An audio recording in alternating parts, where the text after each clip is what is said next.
You're the interim head coach. Thanks. I know, I'm pretty pumped. Ladies and gentlemen, here we are. We've got the interim head coach for the Ohio volleyball team, the one and only Kenzie Brinkman. What's up? Hi. We are so excited to have you. We're really excited to have you in this role. What are you most excited about? I am just most excited about this team. I mean, they are an incredible group of women. I mean, I think we did, and Jeff helped us, our previous head coach. He did a great job of helping us recruit some incredible talent, top 40 recruiting class in our incoming 2025. So I'm just excited. They're a wonderful group of girls, and I'm excited that I get to lead them this year. Yeah, and you're very familiar with the Ohio volleyball program, being an assistant prior to the interim role. Yeah. So going back in time, though, before we get to your experience at OU, we gotta know, how did you get into the sport of volleyball? Yeah, so in the sport of volleyball, I probably didn't start until I was a freshman in high school. So I was a little late bloomer. I loved basketball. Dad played basketball. That was kind of just my passion. And it wasn't until I was kind of recruited to go play club volleyball that I was like, wow, this is fun. This is still fast paced. Maybe this is what I want to do in college. And from there, it kind of just took off. Wow. Yeah. And it took off in a big way. You played at Northview High School. I did. Grand Rapids, Michigan. Yep. What was your recruiting process like, and when did you know, okay, I'm pretty good at this sport? Yeah, so I mean, recruiting process, because I was a late bloomer, was a little slow, but I think I got to go on a bunch of visits, see different schools. It's funny, I always tell people I wanted a big school with a football team somewhere warm because I'm from Michigan. And I ended up going to Creighton University in Omaha, Nebraska with a 4,000 student undergrad and no football team. So sometimes it's not about like what you want. You get on campus, and that felt like home to me. So when did you know you wanted to be a coach? Wow, that took a little bit of time. I wanted to be done with volleyball. When my senior season was done, I was like, you know what? I did it. I've had the experience I wanted to.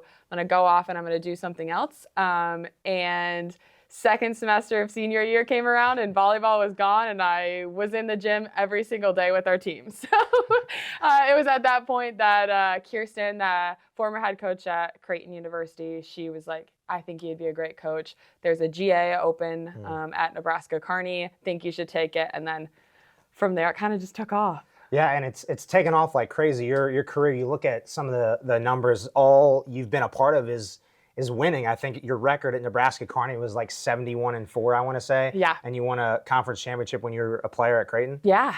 So what's the secret sauce in terms of what it takes to win? Yeah, I mean, I think the secret sauce is, yes, the coaching staffs that I've been a part of are absolutely incredible, but they have recruited awesome human beings. Like it really is about the people and the people that you're surrounding yourself with. And when you are finding yourself in a place where everyone's on the same page, then everything's clicking, all cylinders on go.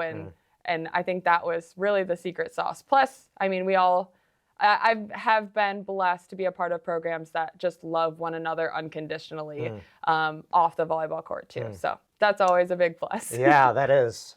So advice, anything that really resonates with you, somebody told you, a mentor, about the sport of volleyball and what it takes to coach? Yeah, I mean, I think for me, the leadership part came a little naturally to me as a player. I wanted to try to grab different kinds of coaching styles from other coaches, just again, because I've been blessed to be around so many different coaches.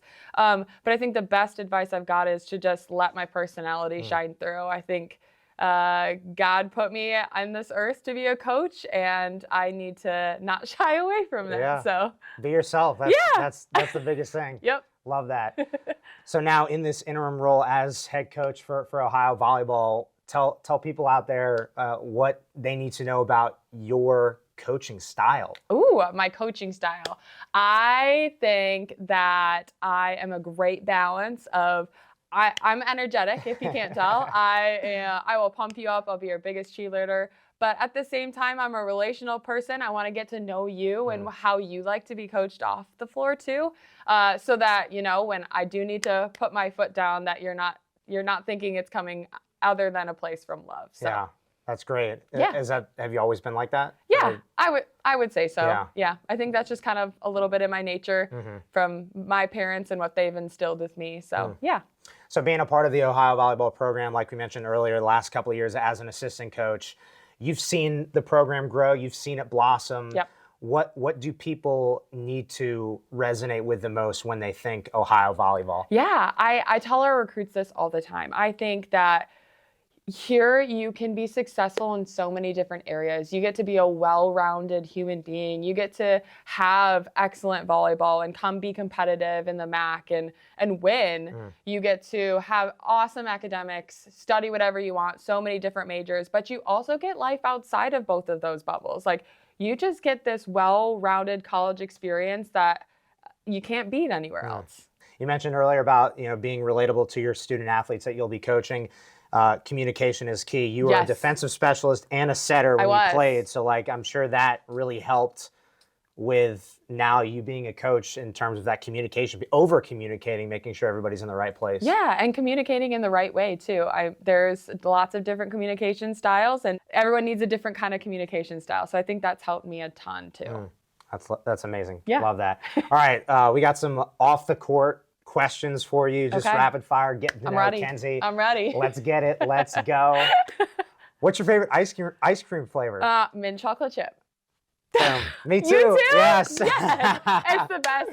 It's just a nice little after mint flavor, but you still get your chocolate. Yeah. Undefeated. Yes. We love that. Favorite movie? Ooh, so this one might be a little bit interesting, but Law Abiding Citizen. Okay. Have you ever seen that movie? I have not. I need to watch it. Really great. You need to. Great plot twist at the end. I could watch it over and over again. Okay. What about TV show? Any TV show you're watching? I just watched Severance. That was crazy on Apple Plus. So I haven't been able to get into that one as much. Guilty pleasure. Okay. My husband and I are big Love Island fans. Okay. Probably not the best show to watch, but it gets your mind off of things. It's an easy watch. Lots of drama. It's fun reveling in other people's business. Yeah. Hidden talent? I got a mean jump shot. Yeah, get me on a basketball court. Got a mean jump shot. Right and left-handed. Really? Yes. You're ambidextrous. Just in that. I broke my hand in high school, and so I had to use my left hand, and it's pretty good. It's pretty good. So your jump shot with your right hand and left hand is equally as lethal. I think so. Wow. I know. We're gonna have to try that out. We gotta get over there and see in the combo. That's hilarious. Wow. That is so cool.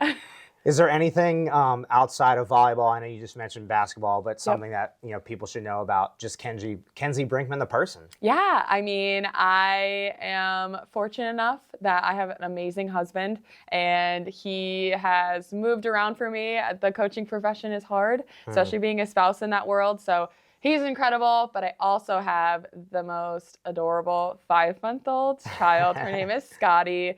She's the light of our lives. She has made everything better. So she's in the gym already. She loves the gym. Wow. She helps me recruit and is, in fact, my biggest recruiting tool. So that's amazing. Yeah. All right, one more. We mentioned earlier you were a defensive specialist. You were a setter in college. What is the hardest position to play in volleyball, in your opinion? Yeah, this is controversial for sure. I'm going to go with what I was. I think it's a setter. I think the setting position, you're touching every single ball and every single rally that's going on. You have to know the other side just as much as you know your side. There's different set calls. There's the right set to do. There's on the net, off the net. There's just so many different things that a setter has to go through. Kind of like a quarterback that I think that's the toughest position. I think middle is probably the second. Okay. Yep.